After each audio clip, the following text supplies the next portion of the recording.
So welcome to Tea with Mike, episode number 13. Joining us on the show today is a sports fanatic and media expert. Please welcome the one and only Troy Gillard. Welcome to the show, Troy. I don't know about expert, but I'm certainly happy to be here. Thanks for the invite, Mike. Appreciate it. Thanks for coming by here to the studio. Yeah, no worries. Thanks for having me. Yeah. So as most Tea with Mike audiences know by now, we always start with a little tea fact of the day, keeping it very fresh and cultured. So according to worldatlas.com, the top 3 countries that consume the most tea are Turkey, Ireland, and the United Kingdom.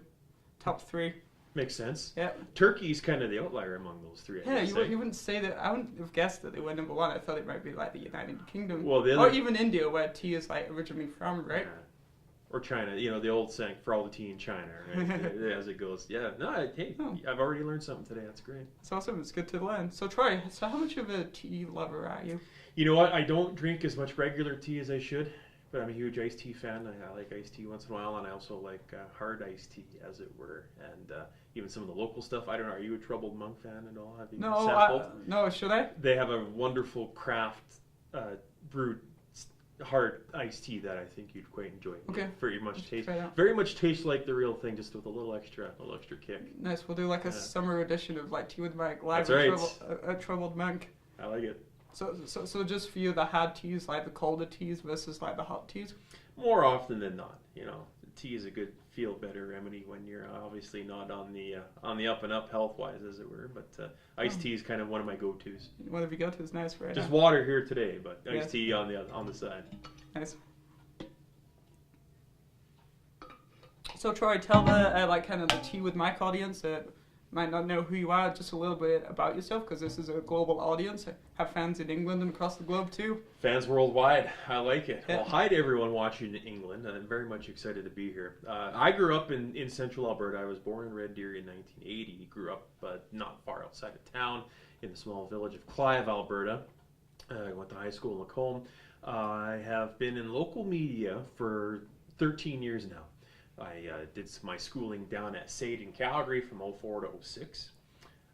Started working at the radio station in Lacombe for 5 years, and then since May of 2011, I've been here with Big 105, 106.7 Nice. The Drive, and then now RD News Now for the last 3 years. So I'm a news director now. Started off as just a reporter, and I've done full-time news and full-time sports over the years.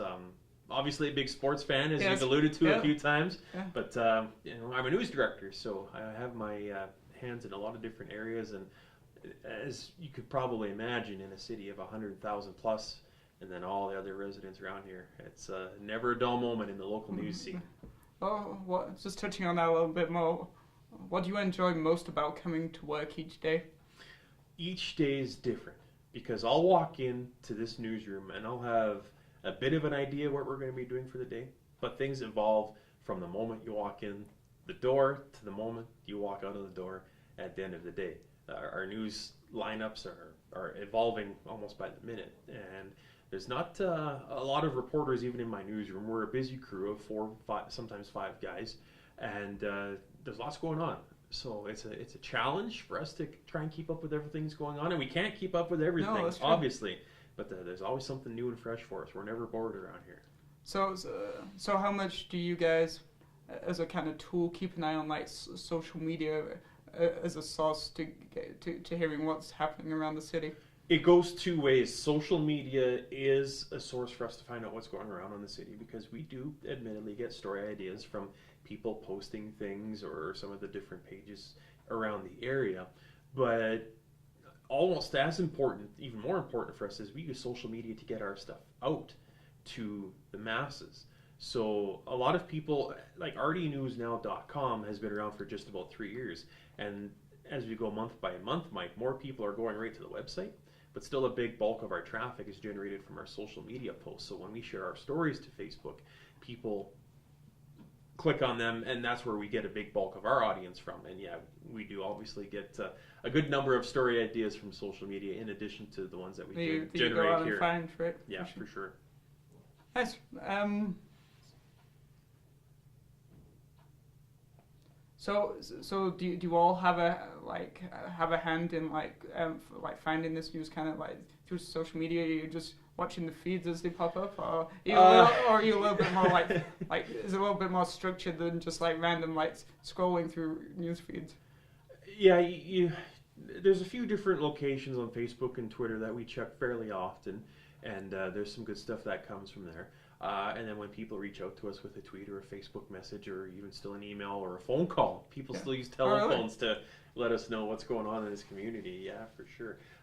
If I wanted to spend my whole day just staring at a Twitter page or a Twitter screen or my Facebook feed looking for story ideas, I suppose I could do it that way, but we don't have that much time. But it does prove useful for sure. So as the local Central Alberta audience know, you're a bit of a like sports fanatic. Do you want to like expand a little bit on that? Like, did you play any sports in school? Well, talk a little bit maybe about the Red Deer Rebels, because you have a part in that too. Oh yeah, obviously I've got a good association with the Red Deer Rebels, being part of their radio broadcast for 9 seasons already. And before that, I was the in-house public address announcer for the Red Deer Rebels for over 4 seasons. So watched a lot of Rebels games over the last decade plus. Wish they were a little bit deeper in playoffs right now, but it is what it is. Year. Yeah, it is what it is. Yeah, exactly. Yes. We are, again, in next year territory. Yeah, I have a ton of fun. That's one of the... It's kind of like playing in the sandbox for me. It's the toy department in a way. We love doing Red Deer Rebels games on the radio, and always enjoy chatting with fans who, whether they're fans of what the Rebels are doing at a given time or lamenting, being knocked out of the playoffs and stuff like that. Great chatting with Rebels fans, and that's definitely a big part of my sports fanaticism, or being a sports fanatic, I guess, as you say. Grew up playing hockey, football, baseball, minor sports like a lot of other kids around this area do. Wasn't particularly great at any of them, so that's what led me to want to be on the other side of the microphone, I guess, be around sports that way. Sport, and then, my mom is a huge football fan, Canadian football fan. Started taking me to football games in Calgary when I was a pretty young kid, and that got me hooked on that for life, and I'm probably too hooked on that in that regard. But it's a nice distraction. Sometimes I might take it a little too seriously if one of my teams isn't doing as well as I'd like, but it's just nice to have that to keep healthy in terms of not getting too bogged down by some of the other stuff that goes on in sports. I think I've always treated sports as a welcome distraction. All right, so a little bit away from the daily job. Well, as you can imagine, I mean, as much as we love doing what we do in here, reporting news, it can be a grind at times. And especially in an area like this where crime is such a hot topic right now. It's a big issue in Red Deer and Central Alberta. Healthcare, and now there's a provincial election. There's a lot of ways, a lot of things that could leave you pulling your hair out. But to be able to go home and watch a hockey or football game, and something that you grew up with, right? Have that distraction. It's just nice to have there. And like you already kind of talked about, it must be pretty cool meeting people of all different backgrounds and demographics at Red Deer Rebels games. I'm sure you've got some really cool stories of people you've met over the year. Yeah, it's hard to single out. Someone just asked me the other day, who's the coolest person you ever met through working with the Red Deer Rebels broadcast? And I had to think about it because there's quite a few. If there's some good players on the ice that night, there's some NHL scouts and possibly even some general managers. And I've had a chance to interview a few of them over the years, which is really cool. But in the last few years, we've had some really big hockey events in Red Deer, obviously with the Memorial Cup and the Top Prospects game that we're just in. And that's when you get some of the guys that have been kind of sort of media mentors for me, watching guys on TV over the years, right? TSN guys like Bob McKenzie and Craig Button, I've had a chance to meet a couple of times, which are great. Some of the Sportsnet people. And on the radio side, there's been some great mentors of mine that I've picked up lessons from over the years and had a chance to meet them as well. So, and that's kind of cool. And, this will sound kind of cliche, being from the Red Deer area, but Ron McLean. Everyone knows and loves Ron McLean. Fantastic host of Hockey Night in Canada. Awesome to see his contribution and role in the Canada Winter Games too. Yeah, right? He and Carrie were absolutely fantastic with that. But I've had a chance to interview him and just chat with him off mic several times over the years, and he was one of the guys that inspired me. Being from these parts, he worked in this building. Oh, really? Yeah, the TV station used to be in this building, and when our radio station, Big 105, was on AM dial. He was on Radio 7 back in the day. So we got his picture up in the hallway a couple of times. But yeah, always great with his time. Great to share stories of Red Deer sports history and offer his thoughts on what's happening these days. And he's always coming back, even though he lives a very busy life. Exactly. He always makes time for his hometown and for his friends and fans here in his hometown. Great guy to get to know. That's awesome.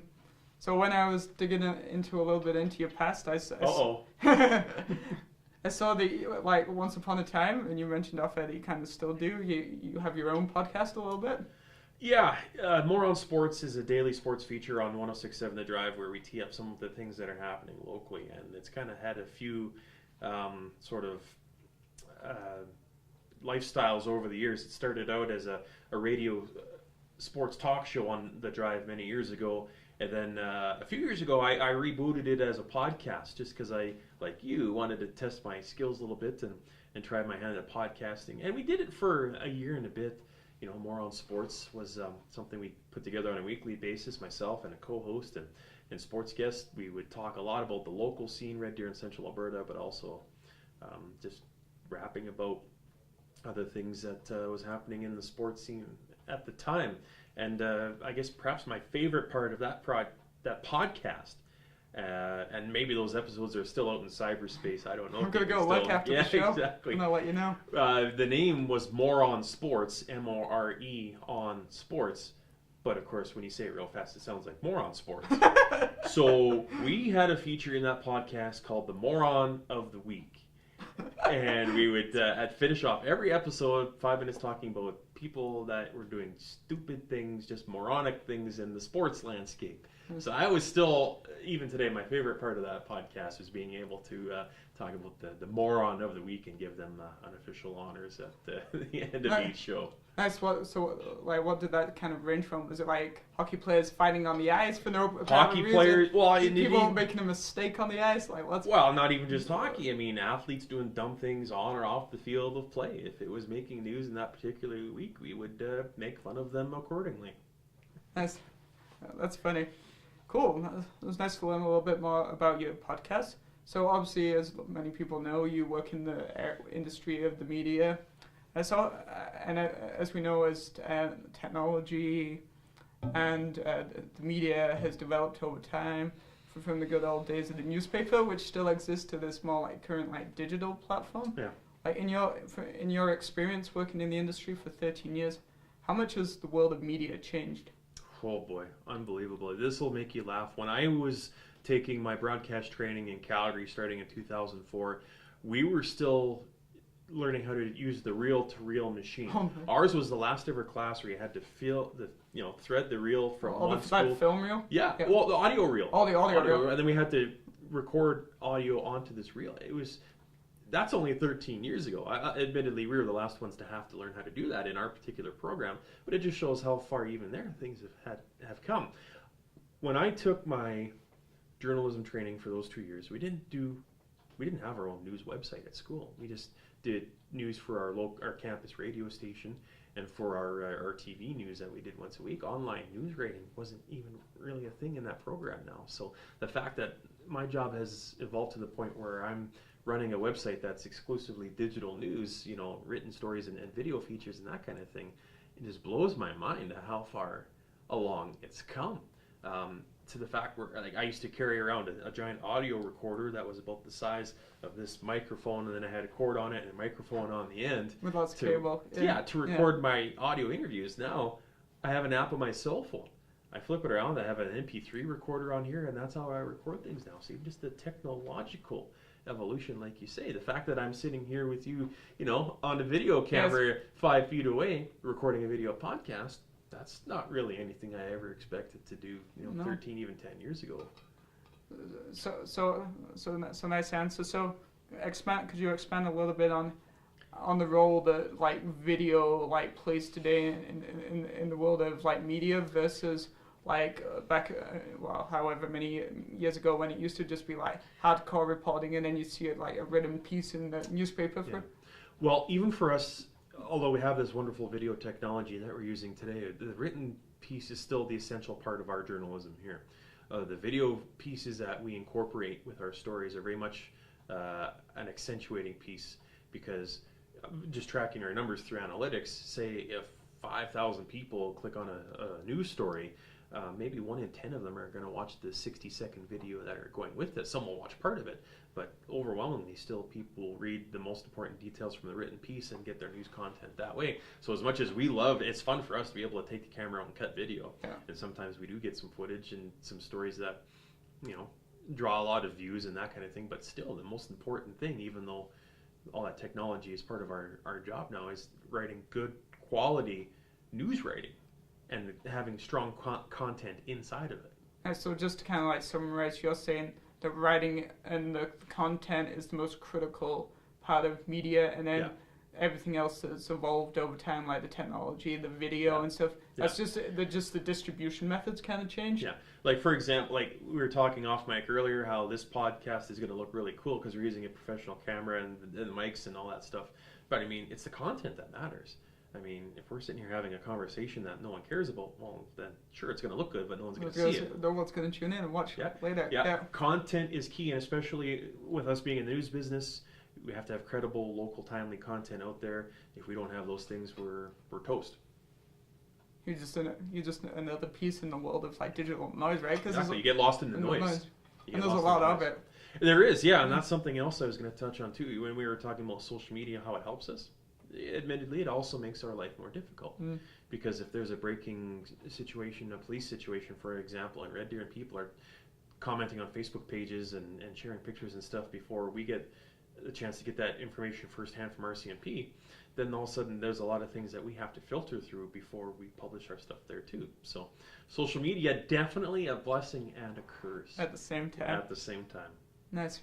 So obviously you've been a part of this community for numerous years. What are some of the kind of projects and stuff you get outside of media? Like, have you done any coaching for sports teams in the past? Yeah, for sure. I just recently, I guess, quote unquote, retired from many years of coaching minor football. I played football in Lacombe as a kid, and I just finished coaching at the Adam level, so the youngest level of football, for almost 10 years.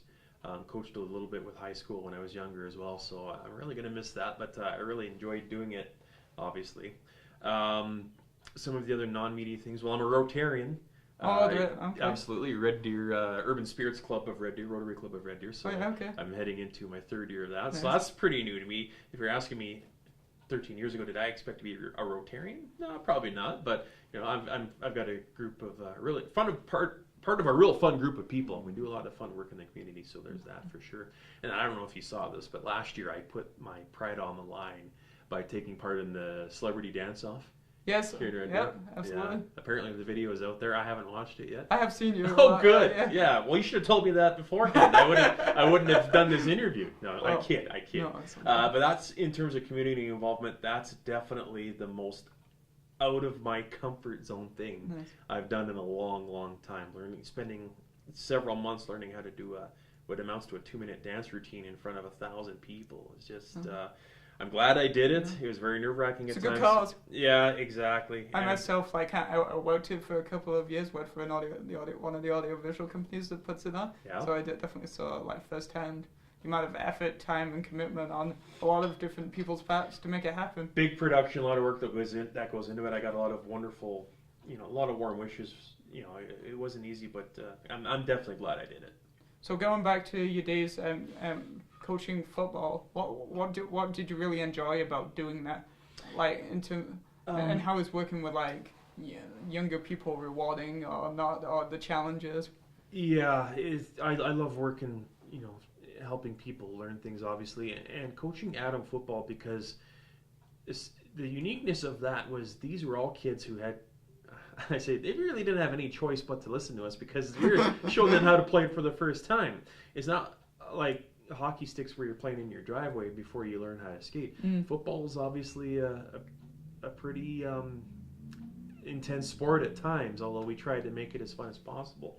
So, and I love football as a sport. As big as hockey is in my life, North American, Canadian, and American football is huge to me. And I had a lot of fun playing it as a kid and as an adult. So to pass along my knowledge and my passion for the game to those kids, to get them, the biggest reward for me is that kids that started out playing at 8, 9, 10 years old kept playing it through the years. And now it's really cool because kids that I coached at the Adam level are now playing university football. That's so cool. It's pretty darn cool, right? You inspired them to like keep going and you spark their interest just enough. Because sometimes they do these things because their parents want them to, right? Sure. But the fact that you kept their interest all the way, that's pretty cool. Yeah, for them to come and try it and then stick with it to that point. I mean, I've got my fingers crossed that I'm only a couple of years away from having my old players playing like the CFL. That would be pretty cool in itself. Yeah, but it's just that's the biggest reward, is to have kids enjoy football or whatever sport enough that they want to keep doing it for as long as they can. Nice. Yes, okay, so kind of like switching it away a little bit from media and sport to keep things interesting. As you know, I'm trying to build up my podcast, my YouTube channel, and all the social media that goes with it. You got any kind of like tips based off what you learned from your podcast? I know we touched on it a little bit, like the importance of the content versus the quality of the production on a shoestring budget. Just exactly, yeah. Well, you can get a lot done on a shoestring budget, you know, as we in the media world have come used to as well. Money isn't always there when you want it, but for a guy in your situation, I think you're doing a heck of a thing. Thank you. You know, building up your own brand, being yourself, right? I mean, this is just, you know, me sitting with Mike. I mean, it's got a real casualness, a real authenticity to it, right? I think that's the big word, is whatever you're doing, make it authentic, make it yourself, right? I'm trying to make it fun. That's the biggest goal, and to connect with new people, right? Exactly, right? I mean, you and I didn't meet in person until just under a month ago. Yeah, which is pretty crazy. And now here we are, you put me under the heat lamp with all these intense questions. I'm not used to being the guy answering the questions, so it's kind of refreshing that way. Yeah, but just be yourself, have fun with it, build the brand, right? You got to start from, I mean, you're starting from ground zero, essentially. And it's only been going just over 2 months. Yeah, exactly. So this is episode number 13. Oh my goodness. Good thing I'm not superstitious. Hopefully this doesn't sink you. But just be yourself, have fun with it. You're off to a great start with it. You've had some cool guests, and you know, branding the whole Teawithmike brand. I like it. Start off with something unique. Well, it's Teawithmike, so here's your tea fact of the week, kind of thing. Right? Now I know that different tea elements. Now I know that Turkey drinks the third most amount of tea in the world, or whatever it was. It was the first, remember? It was the first. So it's Turkey, Britain, and Ireland were the three. Yeah, they consume the most tea according to worldatlas.com, with Turkey being number 1. Wow. Okay. See, Ireland being 2, and the United Kingdom weirdly being number 3. Yeah. See, I would have had that reversed. The other way around? Yeah, exactly. But there you go. See, that's something I'm going to remember now from being on this podcast, is that Turkey drinks more tea in the world than any other country. Right? Which I thought was weird too. I thought, like, because Ireland's known for like Guinness and everything and stuff, so I didn't even think Ireland would be on the list either, right? So there's an example too of A, making it authentic, but B, also making it memorable, right? Because now I'm going to remember when I think about being on this podcast, I'm like, oh yeah, Turkey. That's going to stand out. That's something. Yeah, no, it is. Yeah, and hopefully now that we've talked about it 8 times in a row, the people watching this podcast are always going to remember Turkey drinks the most tea in the world. As of right now. As of April 5th, 2019. That's right on. Like, we'll kind of flip it a little bit. Do you kind of have like any questions for me? What are you curious about? Well, I'm very curious, and a little background. I was fortunate enough to be invited to speak on a panel at your Media and Communication Studies program at Red Deer College, and I had a ton of fun because, it was awesome that you shared your knowledge and your expertise along with the other members of the panel. I don't consider myself an expert in much, but I like. But if you reverse it to someone who's about to graduate into like the field of like media and communications, it's awesome that a lot of people like yourself take the time out of your busy schedules to come in and share your story. Basically, what it is, right? Your experience. Everyone's different. You're going to agree and disagree, but you all bring like very valuable points to the table. Yeah, well, and it was very refreshing for me, and I'm curious for your thoughts on this, is just to be part of a program that studies the media. I mean, what perhaps, and this has been a 2-year program, has it? Yeah, that's correct, 2 years. Maybe this is kind of a loaded question, but what's been the biggest eye-opener for you? Like, over 2 years of studying media and communications in a college setting, what's the biggest thing that you've taken from it so far? Well, I think for me, like, it's like social media isn't easy. like social media is very difficult. You have to have a certain like. It can be scary. Yes, you have to have a certain like analytical brain, like just like doing like stats or being an engineer. Yeah. It's not just opening up your Facebook page, typing a few words, hitting post, and making lots of money. It's not that simple. It's not. You mean it's more than just hitting tweet, or hitting the tweet button and making money off it? Yeah. I think something I've learned as I begin to develop my brand and what I've learned in my program that's helped me like to start to develop my own stuff is like you got to be putting out content, but there has to be a purpose and a reason and a message and a tone of your like voice and brand, like Good. to kind of which helps with the authenticity. But you got to be putting things out for a purpose and a reason. That's definitely Purpose. That's another great word. Absolutely. That's the biggest one. Authenticity and purpose. I mean, we could spend our entire time here at RD News now just copying and pasting news stories off our website that just to fill space. But we try and regurgitate stories. Yeah, Right? regurgitate stories. But we try and focus on this. Our goal is to focus on the stories that we feel are most important to our readers, or that we're hearing are most important to our readers, having that purpose. And then I guess also as much as I like love social media is only like one tool for putting out the message. You've still got to have these, like, still got to network, attend events in the community, give back to the community. People still talk face to face. Face to face, yeah. It's kind of absolutely, yeah. We're in a digital age, but it's still about that human connection. So there's that portion too, and then also the importance of like having like strong writing and technical skills and like proofreading all of the stuff you're putting out, which helps establish credibility. Which we deal with every day, because if we make a typo in a story, these folks that watch us and read us, they do an excellent job of pointing it out for us. So we try and catch it before it gets to that point. Yeah, absolutely. Credibility. That's awesome. So I guess those are the big ones. And then also, like, just in general for the media and communications program, it's such a diverse field, right? Yeah. There's like so many different types of jobs you can get. Well, and I picked up on that just from in the hour I spent with your class. I mean, you've got people that want to get into photojournalism, folks like you that want to get into social media management, others that want to get into more marketing, advertising, communications. Yeah, and people that want to write.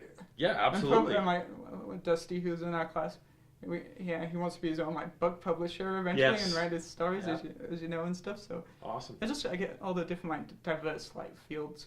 100%. And what's crazy about this world is developing like so fast, this industry. There's so many different opportunities. There is. And one of the biggest valuable things I've learned from the program is all the guest speakers we've had, and how they've all touched on like completely different things, from non-profit for working for government and city organizations to the media, to like social media, and what they've all like to entrepreneurs, what they've all said, even though they've got very different stories, interests and stuff. One thing that they've all said is you've got to be flexible and adaptable. Yeah. So. Absolutely, and that's been big in our line of work. Obviously, is being flexible and adaptable. Yeah, absolutely huge keys, because even in 13 years, I've had to adapt to the big time changes in the media scene. I've got a gentleman in our newsroom who's been in media for over 30 years. You can imagine the evolution he's seen, right? All the way from well, not quite, newspaper. Well, for sure. I mean, he's worked in radio for 30, 35 years. He's gone from the old WKRP in Cincinnati era of working in radio to being part of our newsroom now. Incredible changes that he's seen.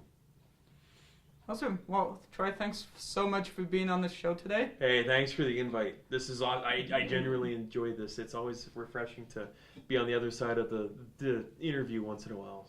Guys, this was Tea with Mike, episode number 13. This was Troy Gillard. Thanks for watching.